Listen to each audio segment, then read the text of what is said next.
Praise the lord. దేవుని ఘనమైన నామమునకు మహిమ కలుగును గాక.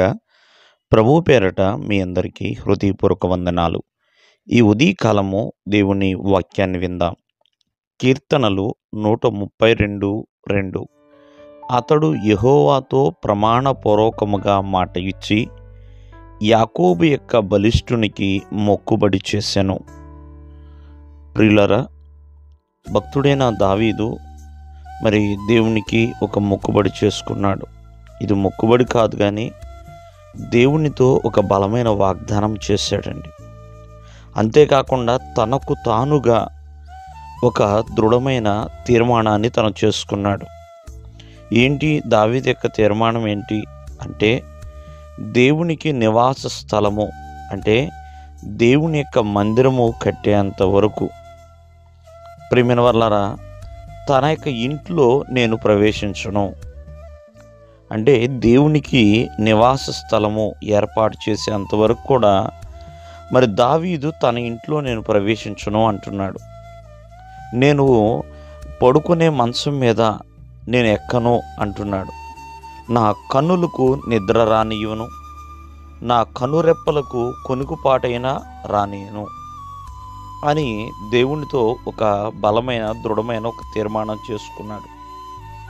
ఈరోజున ఆలోచించండి, మరి ఆ దేవుని ఎదుట ఒక మొక్కుబడి చేసినా, దేవుని ఎదుట ఒక తీర్మానం మనం తీసుకున్నా, మరి దేవునితో ఒక నిబంధన కలిగి ఉన్న జాగ్రత్త కలిగి ఆ నిబంధన పట్ల నడుచుకోవాలండి.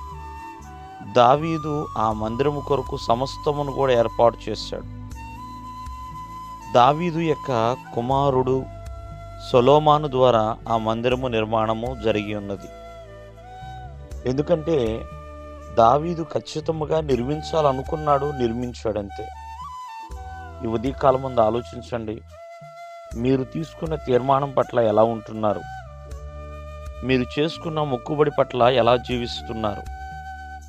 దేవుని ఎదుట వాగ్దానం చేసి ఉన్నారేమో, ఆ వాగ్దానం తప్పుతున్నారా అని ఎంతో జాగ్రత్త కలిగి ఉండాలండి.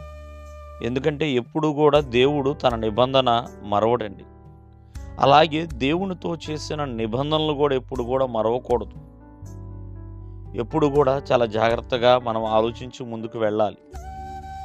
ఇక్కడ దావీదు చేసిన నిబంధన కావచ్చు, తను ఒప్పుకున్న ఒప్పందం కావచ్చు, ఆ ప్రకారమే తను జరిగించి ఉన్నాడు.